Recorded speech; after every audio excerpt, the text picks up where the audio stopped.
Hi dear അനിയറോ, നിങ്ങൾക്ക് എല്ലാവർക്കും അന്നാസ് കഫേയുടെ പുതിയൊരു എപ്പിസോഡിലേക്ക് സ്വാഗതം. ഞാൻ നിങ്ങളെ പരിചയപ്പെടുത്താൻ പോകുന്നത് വെറൈറ്റി ആയിട്ടുള്ള ഒരു ചമ്മന്തിയാണ് കേട്ടോ. അപ്പം ഇത് നമുക്ക് കാപ്പിയുടെ കൂടെ വേണമെങ്കിലും ചോറിൻ്റെ കൂടെ വേണമെങ്കിലും ഒക്കെ ഉപയോഗിക്കാൻ പറ്റുന്ന തരത്തിലുള്ള ഒരു ചമ്മന്തിയാണ്. അപ്പം നമുക്കിത് എങ്ങനെയാണ് ഉണ്ടാക്കുന്നത് നോക്കാം. അതിനു മുമ്പ് അന്നാസ് കഫേ സബ്സ്ക്രൈബ് ചെയ്യാത്ത ഏതെങ്കിലും കൂട്ടുകാരത്ത് കാണുന്നുണ്ടെങ്കിൽ ഒന്ന് സബ്സ്ക്രൈബ് ചെയ്തേക്കണേ. നിങ്ങൾക്ക് ഈ വീഡിയോ ഇഷ്ടപ്പെടുവാണെങ്കിൽ ഒന്ന് ലൈക്ക് ചെയ്യണം. നിങ്ങളുടെ ഫ്രണ്ട്സ് ഇത് കാണണമെന്ന് ആഗ്രഹിക്കുന്നുണ്ടെങ്കിൽ ഒന്ന് ഷെയറും ചെയ്തേക്കണം. അപ്പോൾ നമുക്കിത് എങ്ങനെയാണ് ഉണ്ടാക്കുന്നത് നോക്കാം. ഞാനിവിടെ എടുത്തേക്കുന്നത് ഈ മുളക് ഞാനൊരു 15 എടുത്തിട്ടുണ്ട്. അപ്പോൾ ഈ മുളക് ചെറിയ മുളകാണെങ്കിൽ ഇച്ചിരി കൂടെ കൂടുതൽ എടുക്കാവുന്നതാണ്. പിന്നെ കുറച്ച് ചെറിയ ഉള്ളി, പിന്നെ ഒരു നാരങ്ങ വലിപ്പത്തിനുള്ള വാളൻ പുളി എടുത്തിട്ടുണ്ട്. പിന്നെ തേങ്ങ ഒരു 2 ടേബിൾ സ്പൂൺ അളവിന് തേങ്ങ എടുത്തിട്ടുണ്ട്. അപ്പോൾ തേങ്ങ നിങ്ങൾക്ക് ഇഷ്ടമില്ല എന്നുണ്ടെങ്കിൽ അത് വേണ്ട. പിന്നെ കുറച്ച് മഞ്ഞൾപ്പൊടിയും. അപ്പോൾ നമുക്കിത് എങ്ങനെയാണ് ഉണ്ടാക്കുന്നത് നോക്കാം. അപ്പോൾ ഞാനിത് ഉണ്ടാക്കാനായിട്ട് അടുപ്പത്ത് ഒരു ചീനച്ചട്ടി വെച്ചിട്ടുണ്ട്. അപ്പോൾ ചീനച്ചട്ടി എടുക്കുമ്പം ശ്രദ്ധിക്കാനുള്ളതെന്ന് പറഞ്ഞാൽ നല്ല പഴകിയ ചീനച്ചട്ടി നോക്കിയെന്ന് പറഞ്ഞാൽ അടിയിലൊന്നും പിടിക്കാതെ അങ്ങനത്തെ ഒരു ചീനച്ചട്ടി നോക്കി എടുക്കുന്നതായിരിക്കും നല്ലത്. ചട്ടി ഒന്ന് ചൂടായി വരുന്ന സമയത്ത് അതിലേക്ക് നമുക്ക് കുറച്ച് കുക്കിംഗ് ഓയിൽ ഒഴിച്ചിട്ടുണ്ട്. കുക്കിംഗ് ഓയിലിനെക്കാട്ടിലും വെളിച്ചെണ്ണ ഉപയോഗിക്കുന്നതായിരിക്കും നല്ലത്. കാരണം വെളിച്ചെണ്ണ ഉപയോഗിക്കുമ്പോഴത്തേക്ക് അതിൻ്റെ ചെറിയൊരു മണമൊക്കെ കാണും. അപ്പം വെളിച്ചെണ്ണ ഉപയോഗിക്കുന്നതായിരിക്കും നല്ലത്. ഞാനിവിടെ വെളിച്ചെണ്ണയാണ് എടുത്തേക്കുന്നത്. അപ്പം വെളിച്ചെണ്ണ ഒന്ന് ചൂടായി വരുന്ന സമയത്ത് നമുക്കിതിലോട്ട് മുളക് ചേർത്ത് കൊടുക്കാം. പക്ഷേ ആദ്യം എല്ലാവരും ഉള്ളിയാണ് ചേർത്ത് കൊടുക്കുന്നത്. പക്ഷേ ഞാനിവിടെ മുളകാണ് ചേർത്ത് കൊടുക്കുന്നത്. അപ്പോൾ നമ്മൾ ഉള്ളിയാണ് ആദ്യം ചേർത്ത് കൊടുക്കുകയാണെങ്കിൽ അതിലുള്ള വെള്ളമൊക്കെ ഇങ്ങനെ ഇറങ്ങിയിട്ട് മുളക് നല്ലപോലെ മൊരിഞ്ഞ് കിട്ടത്തില്ല. അതുകൊണ്ടാണ് ആദ്യം മുളക് ചേർത്ത് കൊടുത്തത്. മുളക് നല്ലപോലെ ഒന്ന് മൊരിഞ്ഞ് വന്നതിന് ശേഷം നമുക്ക് ഇതിനകത്തോട്ട് ഉള്ളിയും കൂടെ ചേർത്ത് കൊടുക്കാവുന്നതാണ്.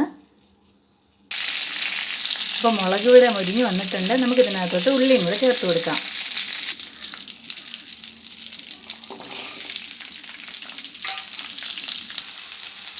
അപ്പോൾ ഇവിടെ ഉള്ളിയും കളറൊക്കെ ഒന്ന് മാറി വരുന്നത് വരെ നമുക്കൊന്ന് വഴറ്റിയെടുക്കാം. ഇത് എപ്പോഴും ഉണ്ടാക്കുമ്പോൾ തീ ലോ ഫ്ലെയിമിൽ വെക്കുന്നതായിരിക്കും നല്ലത്. അല്ലെങ്കിൽ ഇത് അടി പിടിച്ച് പോകാനുള്ള ചാൻസ് ഉണ്ട്. ഇത്രയും ആയിക്കഴിഞ്ഞാൽ ഇതിനകത്തോട്ട് നമുക്ക് കുറച്ച് മഞ്ഞൾപ്പൊടി കൂടെ ചേർത്ത് കൊടുക്കാം. മഞ്ഞൾപ്പൊടി ചേർക്കുമ്പോൾ ഇതിനൊരു ചെറിയൊരു മണം കിട്ടാൻ വേണ്ടിയിട്ടാണ് മഞ്ഞൾപ്പൊടി ചേർക്കുന്നത്. മഞ്ഞൾപ്പൊടി ആവശ്യമില്ല അങ്ങനെ ഉള്ളവർക്കാണെങ്കിൽ അത് സ്കിപ്പ് ചെയ്യാവുന്നതാണ്. അപ്പോൾ മഞ്ഞൾപ്പൊടിയും ചേർത്ത് കഴിഞ്ഞ് നമ്മളെടുത്ത് വെച്ചേക്കുന്ന ഈ വാളൻ പുളി കൂടെ ചേർത്ത് കൊടുക്കാം. അത് ചെറിയ ചെറിയ പീസായിട്ട് ഇട്ട് കൊടുക്കുക. എന്നാലേ നല്ലതുപോലെ നമുക്കൊന്ന് മൊരിഞ്ഞ് കിട്ടത്തുള്ളൂ.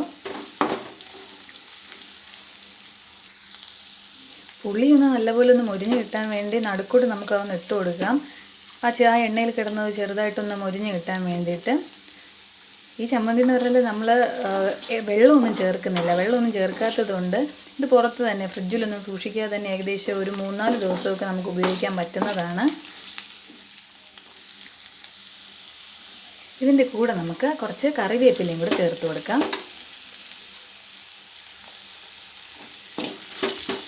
ഇത് ഏകദേശം ആയിട്ടുണ്ട്. കണ്ടോ, ഇതിനകത്തിപ്പം എണ്ണ തീരെ കുറവാണ്. നമുക്ക് അരച്ചെടുക്കാനും ഇച്ചിരി എണ്ണ വേണം. അതുകൊണ്ട് ഞാൻ ഇതിനകത്ത് കുറച്ചുകൂടെ എണ്ണ ഒഴിച്ചു കൊടുക്കുവാണ്. ഒരു 1/2 ടേബിൾ സ്പൂൺ അളവിന് എണ്ണ കൂടെ ഒഴിച്ചു കൊടുക്കുവാണ്.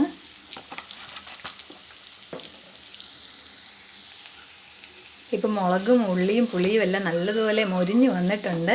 ഇതിന് നമുക്കിനി ഫ്ലെയിം ഓഫ് ചെയ്തിട്ട് തണുക്കാനായിട്ട് വയ്ക്കാം. അപ്പം ഞാൻ ഇതുപോലൊരു പാത്രത്തിൽ തണുക്കാനായിട്ട് എടുത്തിട്ടുണ്ട്. അപ്പം നമ്മൾ വച്ചിരുന്ന അതേ പാത്രത്തിൽ തന്നെ വച്ചിരിക്കുവാണെങ്കിൽ ഇത് എളുപ്പം കരിഞ്ഞു പോകാനുള്ള ചാൻസ് ഉണ്ട്. അതുകൊണ്ടാണ് ഞാൻ തണുക്കാനായിട്ട് വേറൊരു പാത്രത്തിലോട്ട് മാറ്റിയത്. അപ്പോൾ ഇത്രയും ആയിക്കഴിഞ്ഞാൽ ഇതിന് നമുക്ക് ഒരു ചെറിയൊരു മിക്സിയുടെ ജാറിലോട്ട് മാറ്റാം. ചെറിയൊരു ജാറിലോട്ട് മാറ്റുന്നതായിരിക്കും എപ്പോഴും നല്ലത്. ഇതിനകത്തിപ്പം ആവശ്യത്തിന് ഉപ്പൂടെ ചേർക്കുന്നുണ്ട്. ഉപ്പ് നമ്മൾ പിന്നീട് നോക്കിയതിന് ശേഷം ചേർത്ത് കൊടുത്താലും മതിയാകും. അത് കഴിഞ്ഞിട്ട് നമ്മൾ ചേർക്കേണ്ടത് ഒരു 2 ടേബിൾ സ്പൂൺ അളവിന് തേങ്ങയും കൂടെയാണ്. അപ്പോൾ തേങ്ങ ആവശ്യമുള്ളവർ ചേർത്താൽ മതി. ഇപ്പം തേങ്ങയുടെ ടേസ്റ്റ് അങ്ങനെ ഇഷ്ടമില്ല, ഇത്രയും മാത്രം മതി അങ്ങനെയാണെങ്കിൽ അത് മാത്രം മതിയാകും നമുക്ക്. അപ്പോൾ ഇതിന് നമുക്കിനി നല്ലതുപോലെ ഒന്ന് അരച്ചെടുക്കണം. ഇപ്പോൾ അമ്മിയിൽ അരച്ചെടുക്കണം അങ്ങനെയുള്ളവർക്കാണെങ്കിൽ അങ്ങനെ അരച്ചെടുത്താലും മതിയാകും. ഇതിനകത്ത് വെള്ളമൊന്നും ഒഴിക്കാതെ ഇതിന് നമുക്കൊന്ന് അരച്ചെടുത്തിട്ട് വരാം. അപ്പോൾ നമ്മൾ ഒരു പ്രാവശ്യം അരയ്ക്കുമ്പോൾ എല്ലാം ഒന്നും അരഞ്ഞൊന്നും വരത്തില്ല. ഈ മുളകൊക്കെ ഇങ്ങനെ തന്നെ കിടക്കും. അപ്പോൾ നമ്മൾ നല്ലപോലെ ഒന്ന് മിക്സ് ചെയ്ത് നല്ലപോലെ ഇളക്കി കൊടുത്തതിന് ശേഷം ഒന്നുകൂടെ അരച്ചെടുക്കണം. അപ്പോൾ ഞാനിപ്പോൾ അരച്ച് കഴിഞ്ഞിട്ട് ഉപ്പ് നോക്കിയപ്പോൾ ഉപ്പ് ഇച്ചിരി കുറവാണ്. അതുകൊണ്ട് ഇച്ചിരി ഉപ്പ് കൂടെ ഇട്ട് കൊടുക്കുവാണ്. അപ്പോൾ നമ്മുടെ ചമ്മന്തി നല്ലപോലെ അരഞ്ഞ് കിട്ടിയിട്ടുണ്ട്. അപ്പം നമ്മുടെ ചമ്മന്തി ഇവിടെ റെഡിയായി കഴിഞ്ഞ് ഇത്രയേ ഉള്ളൂ. ഇത് കാണുമ്പോൾ തന്നെ ചോറ് കഴിക്കാൻ തോന്നുന്നു കേട്ടോ. അത്രയ്ക്ക് ടേസ്റ്റാണ് കേട്ടോ ഈ ചമ്മന്തി. നമുക്ക് കറിയൊന്നും ഇല്ലായിരിക്കുന്ന സമയത്ത് ഇത് മാത്രം മതിയാകും ചോറ് കഴിക്കാൻ. അപ്പം നിങ്ങൾക്ക് ഈ വീഡിയോ ഇഷ്ടപ്പെടുവാണെങ്കിൽ ഒന്ന് ലൈക്ക് ചെയ്തേക്കണം. നിങ്ങളുടെ കമൻറ്റ് ബോക്സിൽ അറിയിക്കണം. ഇനി അടുത്തൊരു വീഡിയോയുമായി കാണുന്നത് വരെ സ്റ്റേ സേഫ്. ബൈ.